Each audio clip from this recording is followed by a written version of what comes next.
Andy Neate, welcome. It's had its challenges over the last couple of years.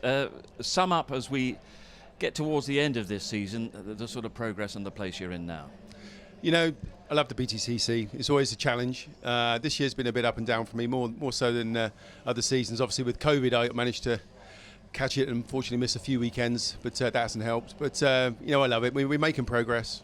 This weekend started okay, so we'll hope we can carry on in that fashion. When you look back over the last couple of years, I mean, there's a few issues, a few disciplinary things, and the Thruxton business last season. How have you changed as a driver, and how do you feel you've had to change? You know, see, I've been in this championship a long time, although I've had a good few years out. And sadly, as you get older, things mentally you have to adapt. It's 47 now. I'm not necessarily the young whippersnapper I once was.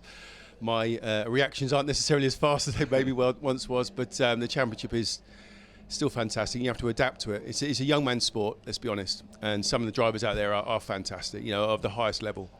And you have to show them respect and kind of adapt to that and be honest to yourself that you're not necessarily going to run at the front anymore where you once was. But on my day, I can still be competitive.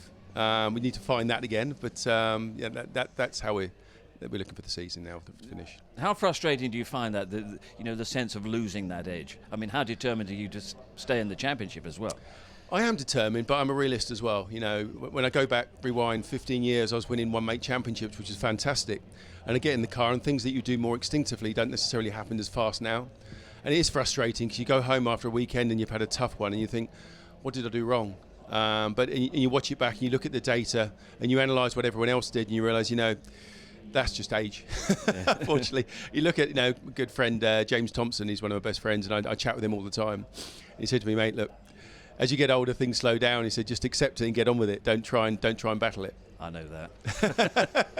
The great thing is you can pass it on to the next generation now, and you've got your son racing in F4, which is, I mean, it's a weird thing to be sort of racing on the same bill together, father and son. You know, and that was one of the primary drivers why I'm here.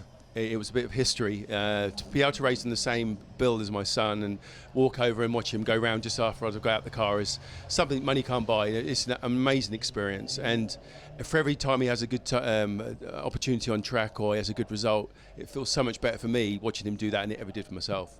And just to have my race overalls on the same day as him is a fantastic thing. Really? I mean, it must be a distraction on a race day as well. You know, I've literally been diving in the car at the last moment into qualifying or free practice because I'm more focused on what he's doing, in all honesty. Yeah. But the team have been, understanding of that.